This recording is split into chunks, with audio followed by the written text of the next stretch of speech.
Who's the award for?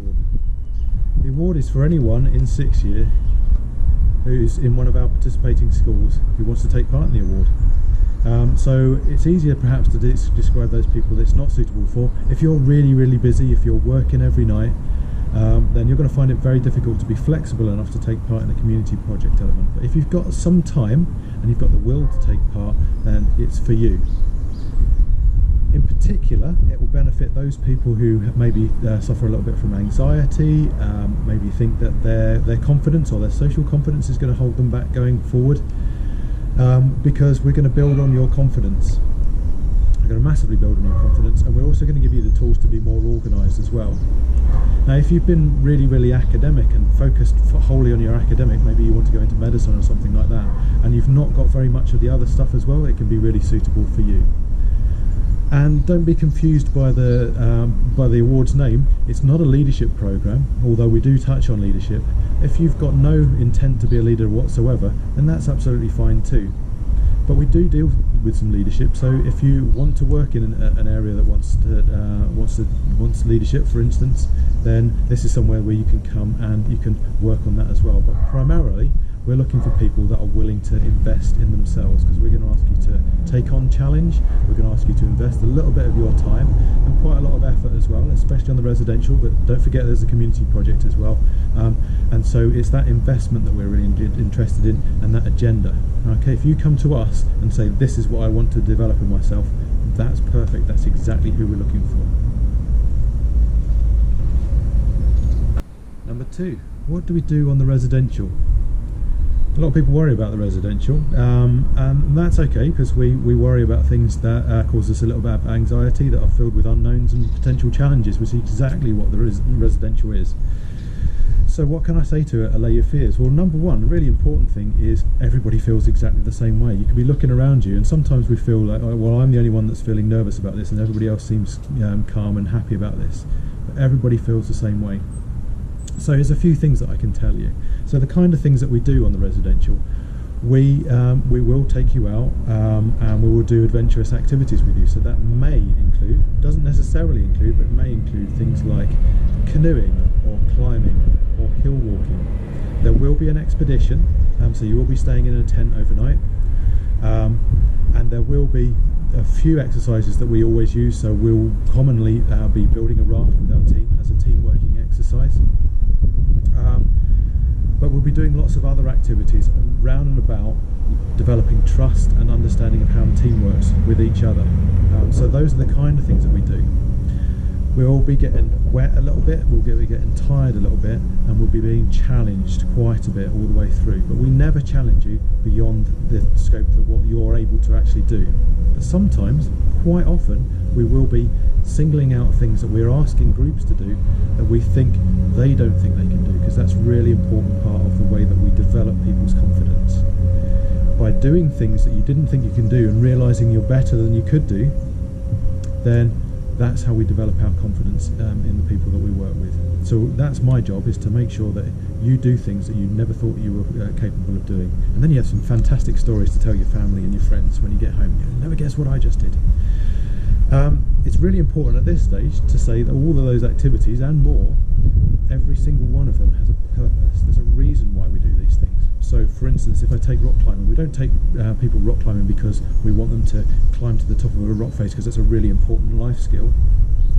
We take people rock climbing because it's really important that when we're rock climbing, that the person that's holding the rock climber's rope takes on that level of responsibility, that they're looking after the welfare of that person. They give them support and make them feel positive about themselves, so they're willing to try and try harder, so that they can be more successful. So there's communication and support and helping people with the challenge. Those are the reasons why we go rock climbing. So there's always a reason behind the things that we do. We don't just make things up to make life hard for people. There's a purpose behind every one.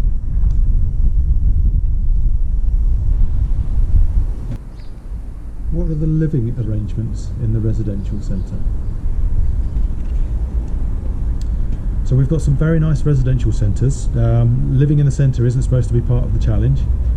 It might be a bit of a challenge socially until you get to know folks, but that'll happen really quickly. So what will happen is you will be in a small dormitory, sometimes as sometimes as few as 4 people in a room, and that room is most likely to be en suite, and those people in your room will be probably they'll be in your group, so from your area, and if there's any variance to that, they'll be doing the award as well, so they're on the same program but from a different area. Commonly either split by buildings or floors, you'll be in an all-male floor or an all-female floor, so you'll be separated as well.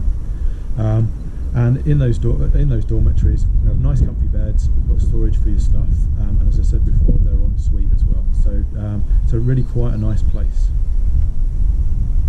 We all eat together as a communal dining room, really good food, lots of choice, and it doesn't matter what your needs are, your dietary needs are, as long as we know about it beforehand, we can accommodate that. So it's a nice, comfortable place to come back to.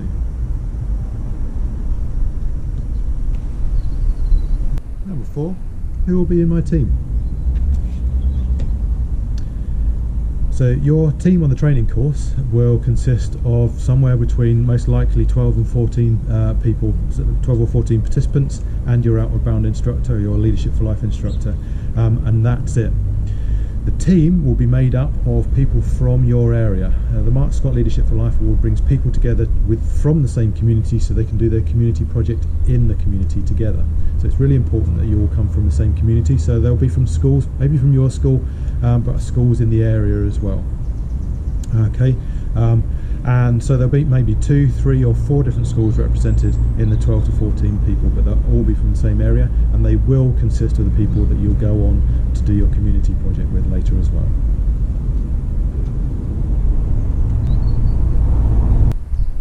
I have a medical issue. Can I still come on the residential? So our job, or my job as an Outward Bound instructor, is to make sure that everybody taking part in the course, no matter how challenged they are, is safe and their welfare is looked after. So providing I can do that, then I can do that for anybody with any medical condition. So it doesn't matter what it is, as long as I can do that. So the first thing for you to do is to let us know what it is. Don't exclude yourself, let us know what it is.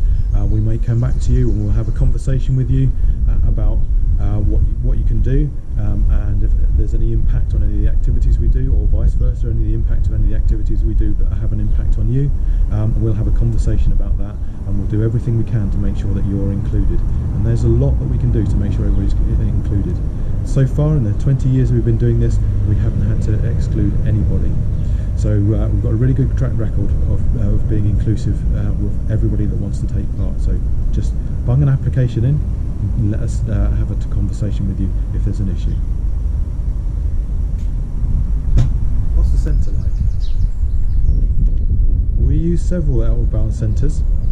We use one in the Lake District, and we use one near Fort William as well.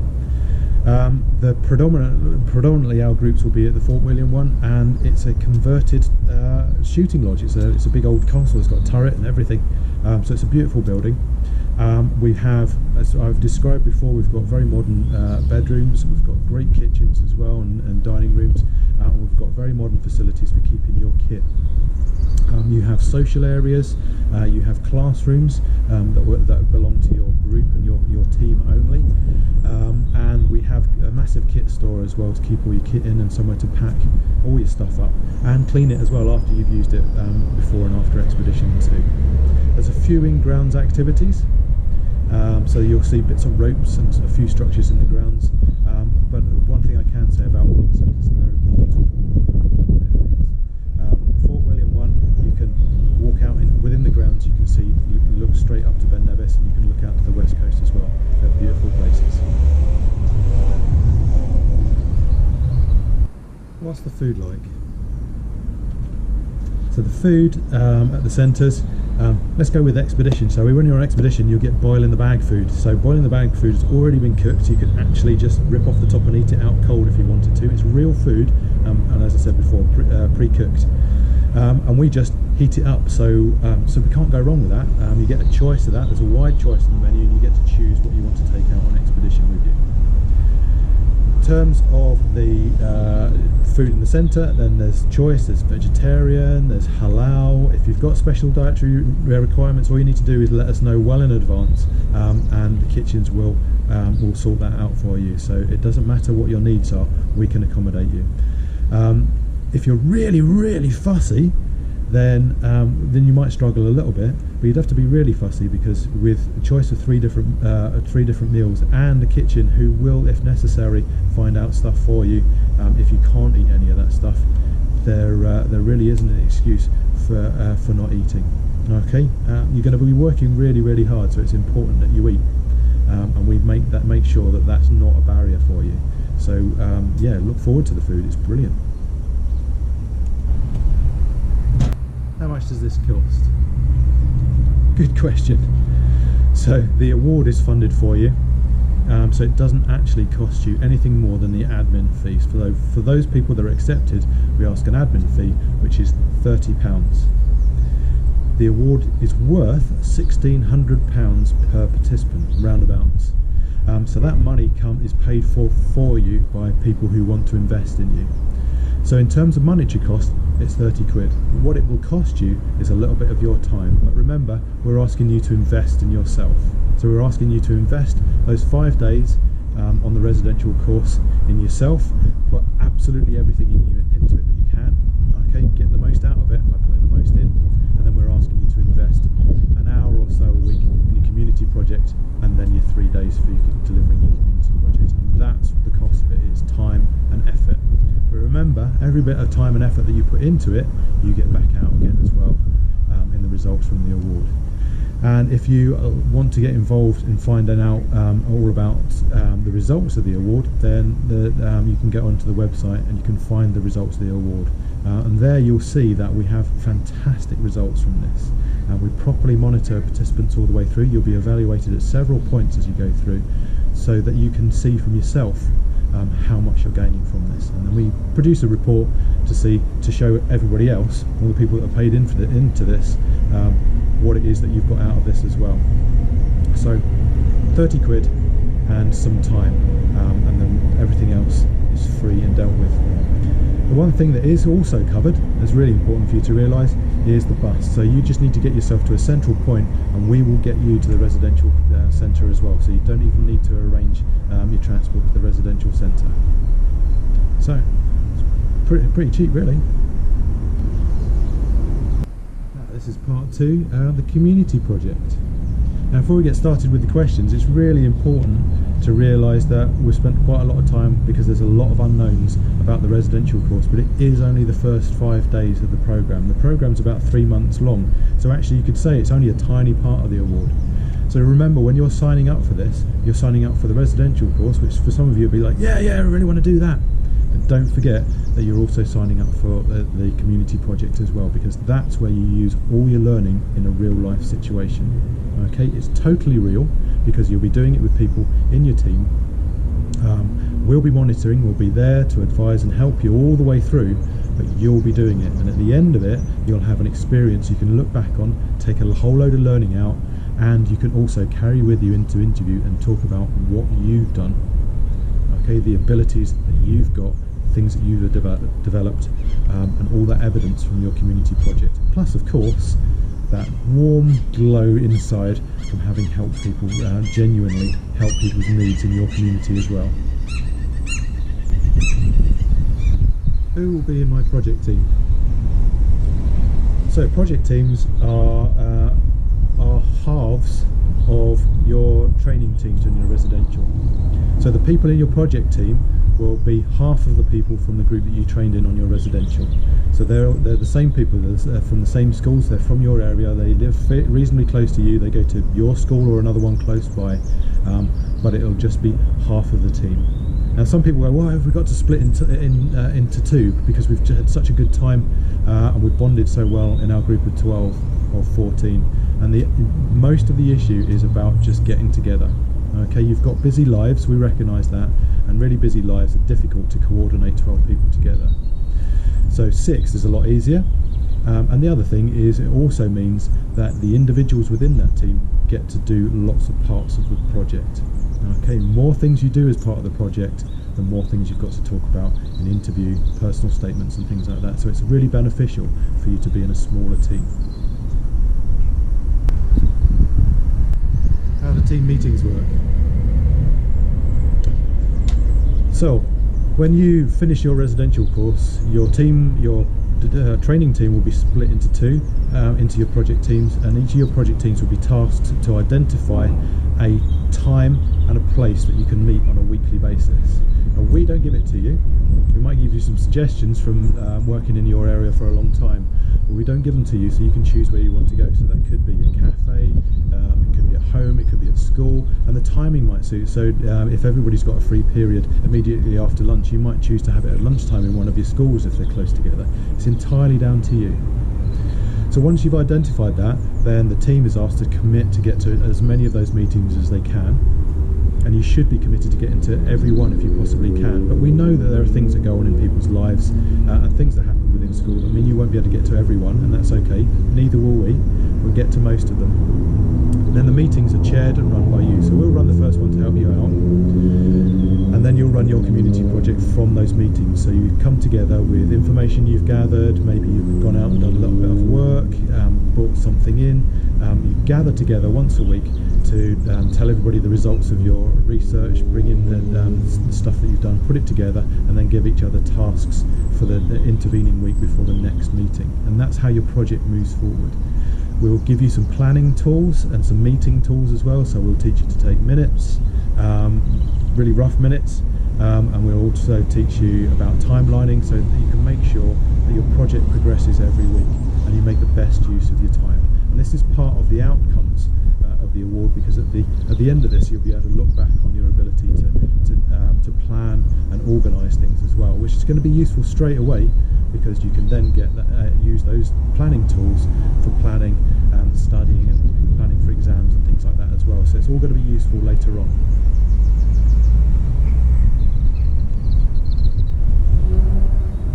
Why do we do a project? That is a really good question. So why do we do a project? The project is there as a tool for you. Okay, when we're on the residential course, we'll find out about teams in a really nice fluffy environment, a bit challenging but nice fluffy environment, and we'll find out about people where they're all switched on to doing the right thing all the time. The community project is completely different. It's back in your lives, and people have dropped that mask of being really, really lovely and nice and switched on all the time, and they're back into their ordinary lives. And why do we do that? Well, it's because it's really, really important. When what we're training you for and preparing you for is life after school, real life. Okay, in real life, people don't turn up for meetings, people are late, people don't get things done, people argue with each other. And so the project is an opportunity for you to move through a process from start to finish, a genuine project, so something that doesn't exist all the way to something that you've made exist. Gets you to do that with real people, the rest of your team, in a real situation, so that you can learn to overcome, so you can learn to how to bring the team back together again if people start going here, there and everywhere.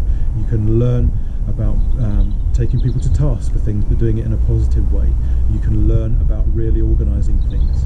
You can learn about dealing with real setbacks, because your project is going to be absolutely real. So every year we have projects where somebody, an outside agency maybe lets somebody down, or something changes. We're in an environment that changes continually, so we teach people about how to overcome changes and not get bent out of shape about them. And really, guys, that's looking at resilience as well. So that's why we do a community project. For you guys as well, the community project is a thing that you can take into interview with people and tell them about. You can demonstrate the skills and attributes that you've got by this thing that you've done. So you can wow people with your stories of convincing people to help you out, and fundraising and organising people and achieving things. You could maybe even take a photograph and wow people with the thing that you managed to do.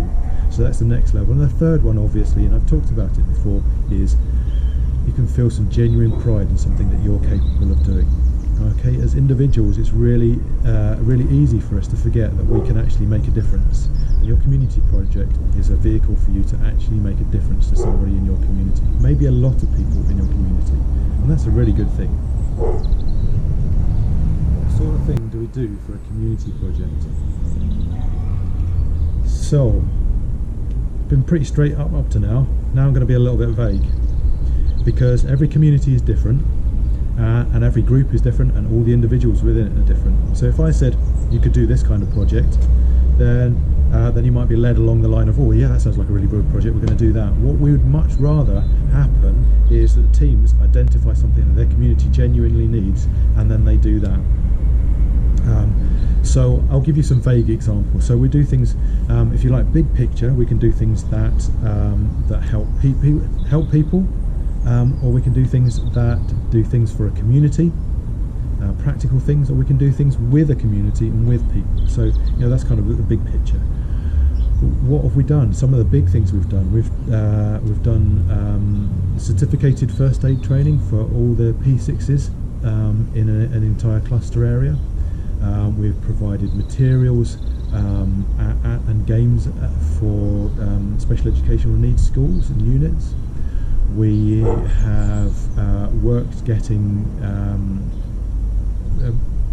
people from residential care homes out into the community and help work with them. We've done several projects reforesting areas.